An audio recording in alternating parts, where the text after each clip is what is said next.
Hello everyone. I welcome you all on the second lecture of microprocessor and computer architecture. So in this lecture basically we are going to see the following topics and I will discuss the following topic rather. So first I will start with the concept and significance of the different buses in the processor design, namely data bus, address bus, control bus. Then I also discussed that if you know what the size of buses will signify. So that means if you know the size of data bus, what you can tell about that particular processor, and similarly, if you know the size of address bus, what are the things can be known about that processor. So that thing will be covered in that. Then I will give the classification of the processors. Any processor can be classified based on a two way. It could be based on a hardware or it could be based on an instruction set architecture.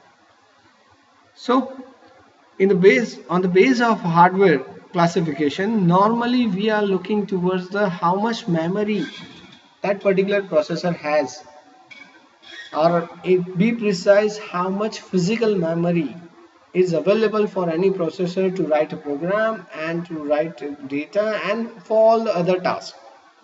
So if you have single physical memory, then it falls under the von Neumann architecture. And if you have separate memory for a program and data, then it falls under the Harvard architecture. Similarly, processor can be classified based on instruction set as well. So there are two types. First is a CISC, complex instruction set computing, and second is a RISC. So reduced instruction set computing. In this, I will discuss both the instruction format in detail. What are the advantages of each instruction format? uh, which processor belongs to which instruction set format, and what are the key or attracting feature of each particular RISC and CISC will be discussed in this as well.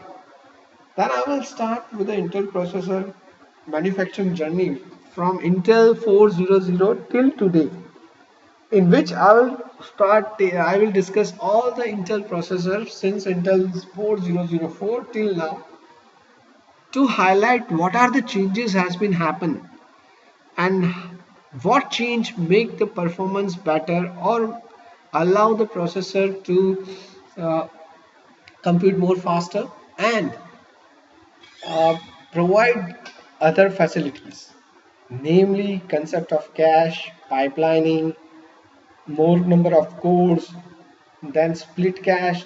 Those things, how each new version of Intel processor has evolved those parameters in it, and because of those parameters what are the modification and what are the benefit has been achieved, that will be discussed in here.